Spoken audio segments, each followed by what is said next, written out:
ഇന്ത്യയുടെ പ്രധാനമന്ത്രി നരേന്ദ്രമോദി സന്ദർശനം നടത്തിയ ഒരു ഇന്തോനേഷ്യൻ ക്ഷേത്രം ഇപ്പോൾ വളരെയധികം ചർച്ചയാവുന്നുണ്ട്.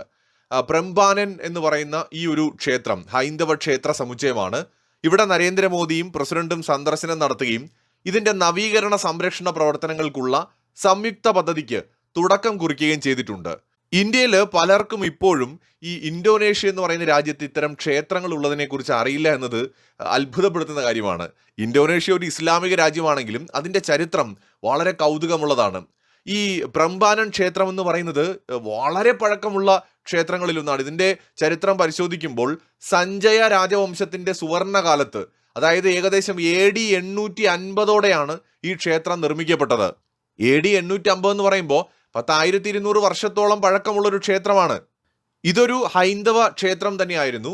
ഇതിന് തൊട്ടടുത്തായിട്ട് ഒരു ബുദ്ധമത ക്ഷേത്രമുണ്ട്, ബോറോ ബുദൂറിൻ എന്ന് പറയുന്ന ഒരു ക്ഷേത്രം. ബുദ്ധമത ക്ഷേത്രം ഉള്ളത് കൊണ്ട് തന്നെ അതിന് ഒപ്പം ഒരു ഹൈന്ദവ ക്ഷേത്രം കൂടി വേണമെന്ന ഉദ്ദേശത്തോടെയാണ് രാജാവ് ഇത് നിർമ്മിക്കാൻ ഉത്തരവിടുന്നത്. മധ്യ ജാവയില് ഹിന്ദു രാജവംശത്തിന്റെ അധികാരം വീണ്ടെടുത്തതിന്റെ പ്രതീകമായിട്ടാണ് സഞ്ജയ് രാജവംശത്തിന്റെ സുവർണ കാലഘട്ടത്തിൽ രാക്കൈ പിക്കാതൻ എന്ന് പറയുന്ന രാജാവ് ക്ഷേത്ര നിർമ്മാണത്തിന് തുടക്കം കുറിക്കുന്നത്. തുടർന്ന് വന്നിരുന്ന മാതരം രാജാക്കന്മാർ ഈ സമുച്ചയം വിപുലീകരിക്കുകയും ഇതൊരു വലിയ രാജകീയ ആത്മീയ കേന്ദ്രമാക്കി മാറ്റുകയും ഒക്കെ ചെയ്തിട്ടുണ്ട്. ഇന്തോനേഷ്യയില് ഈ ഹിന്ദുമതവും ബുദ്ധമതവും ഒരുപോലെ തഴച്ചു വളർന്ന ഒരു കാലഘട്ടം ഉണ്ടായിരുന്നു. ആ കാലഘട്ടത്തിൽ ധാരാളം ക്ഷേത്രങ്ങളൊക്കെ നിർമ്മിക്കപ്പെടുകയും ചെയ്തിട്ടുണ്ട്. ഇപ്പോഴും നിരവധി ക്ഷേത്രങ്ങൾ അവിടെ കാണാം. എന്നാൽ ഈ ഒരു ക്ഷേത്രത്തിന്റെ ചരിത്രം വളരെ കൗതുകകരമായ ഒന്നാണ്. ഈ ക്ഷേത്രം നിർമ്മിക്കപ്പെട്ട് ഏതാനും വർഷങ്ങൾ കഴിയുമ്പോൾ തന്നെ ഇത് പൂർണ്ണമായിട്ട് ഉപേക്ഷിക്കപ്പെടുകയാണ്. അതിന് കാരണം ഈ ക്ഷേത്രം സ്ഥിതി ചെയ്യുന്നതിന് സമീപത്തുള്ള മെരാപ്പി എന്ന് പറയുന്നൊരു അഗ്നിപർവ്വതമുണ്ട്, മൗണ്ട് മെരാപ്പി.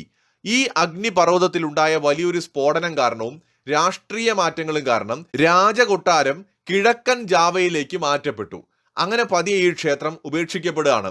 പ്രകൃതിയുടെ കാരുണ്യത്തിന് വിട്ടുകൊടുക്കപ്പെട്ട ഈ ക്ഷേത്രങ്ങൾ 16-ാം നൂറ്റാണ്ടിൽ ശക്തമായ ഭൂകമ്പം സംഭവിച്ചപ്പോൾ വീണ്ടും തകർന്നു വീണു. നൂറ്റാണ്ടുകളോളം പിന്നീട് കാട് കയറിക്കിടന്ന ഈ ക്ഷേത്രങ്ങളെക്കുറിച്ച് പ്രാദേശികമായി ധാരാളം ഐതിഹ്യങ്ങളൊക്കെ പ്രചരിച്ചിരുന്നു.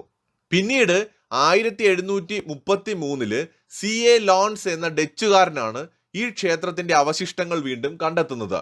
20-ാം നൂറ്റാണ്ടിന്റെ തുടക്കത്തിൽ ആരംഭിച്ച കഠിനമായ പുനരുദ്ധാരണ പ്രവർത്തനങ്ങൾക്കൊടുവിൽ 1991 യുനെസ്കോ ഇതിനെ ലോക പൈതൃക കേന്ദ്രമായിട്ട് പ്രഖ്യാപിക്കുന്നു. പരമ്പരാഗത ഇന്ത്യൻ വാസ്തു ശാസ്ത്ര തത്വങ്ങൾക്കനുസൃതമായിട്ട് ഉയരമുള്ളതും കൂർത്തതുമായ ഗോപുരങ്ങളാണ് പ്രംബാനൻ ക്ഷേത്രത്തിന്റെ പ്രധാന സവിശേഷത. ഹൈന്ദവ പുരാണങ്ങളിലെ ദേവന്മാരുടെ വാസസ്ഥലമായ മേരു പർവ്വതത്തെയാണ് ഈ ക്ഷേത്രഘടന പ്രതിനിധീകരിക്കുന്നത്.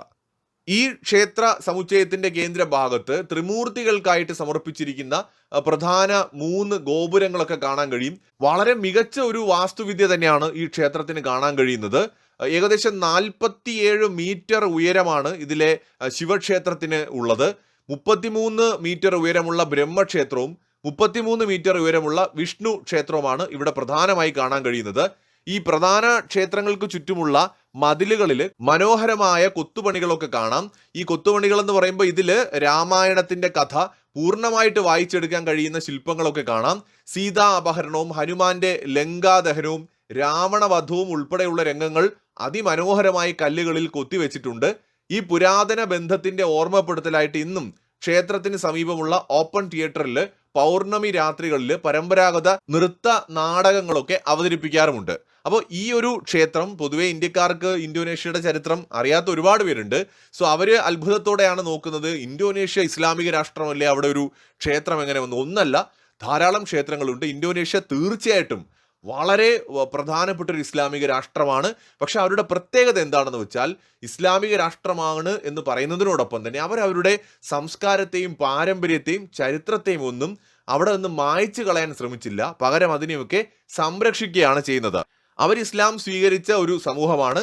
ഇസ്ലാം സ്വീകരിക്കുന്നതിന് മുമ്പ് അവരുടെ പൂർവികർ ജീവിച്ചിരുന്ന കാലഘട്ടത്തെയും ആ കാലത്തെ സംസ്കാരത്തെയും അവരിന്നും വളരെ ഭംഗിയായി പ്രൊട്ടക്ട് ചെയ്യുകയും അതിനെ സംരക്ഷിച്ച് മുന്നോട്ട് പോവുകയും ചെയ്യുന്നു. എന്നാൽ അവരുടെ ഇന്നത്തെ വിശ്വാസങ്ങളിൽ അടിയുറച്ച് ജീവിക്കുന്നവരുമാണ്. ശരിക്കും പാകിസ്ഥാനെ പോലുള്ള രാജ്യങ്ങൾക്ക് മാതൃകയാക്കാൻ കഴിയുന്ന ഒരു സമൂഹമാണ് ഇന്തോനേഷ്യൻ ജനത എന്ന് പറയുന്നത്. പാകിസ്ഥാന് വലിയൊരു സംസ്കാരത്തിന്റെ ഭാഗമായിരുന്നു. ഇൻഡസ് വാലി സിവിലൈസേഷൻ വളർന്നു പന്തലിച്ചത് ഇന്നത്തെ പാകിസ്ഥാനിലെ പ്രദേശങ്ങളിലും കൂടിയാണ്. ഇന്ത്യയിൽ നിന്ന് വേർപിരിഞ്ഞൊരു പുതിയ രാജ്യമായിട്ട് പാകിസ്ഥാൻ മാറിയപ്പോൾ ഇന്ത്യയെ പോലെ തന്നെ അവർക്കും അവരുടെ സംസ്കാരത്തെ ഒക്കെ പ്രൊട്ടക്ട് ചെയ്തുകൊണ്ട് മുന്നോട്ട് പോകാമായിരുന്നു. അവരുടെ വിശ്വാസങ്ങളെയൊന്നും അത് ബാധിക്കാൻ പോകുന്നില്ല. അവരുടെ യാഥാർത്ഥ്യത്തെ ഉൾക്കൊണ്ടുകൊണ്ട് സംസ്കാരത്തെ ഉൾക്കൊണ്ടുകൊണ്ട് മുന്നോട്ട് പോകാമായിരുന്നു. ഇന്തോനേഷ്യ അത് ചെയ്തു.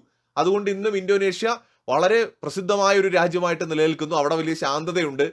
അവിടെ മതപരമായ സംഘർഷങ്ങളോ വർഗീയതയോ ഇല്ല. എല്ലാതരം മനുഷ്യരും തമ്മിൽ ഒത്തുപോകുന്നുണ്ട്. അവിടെ മതസൗഹാർദ്ദമുണ്ട്. കാരണം അവിടെയുള്ള മനുഷ്യർ അവരുടെ ചരിത്രത്തെയും അവരുടെ പാരമ്പര്യത്തെയും വംശത്തെയും ഉൾക്കൊള്ളുന്നവരാണ്.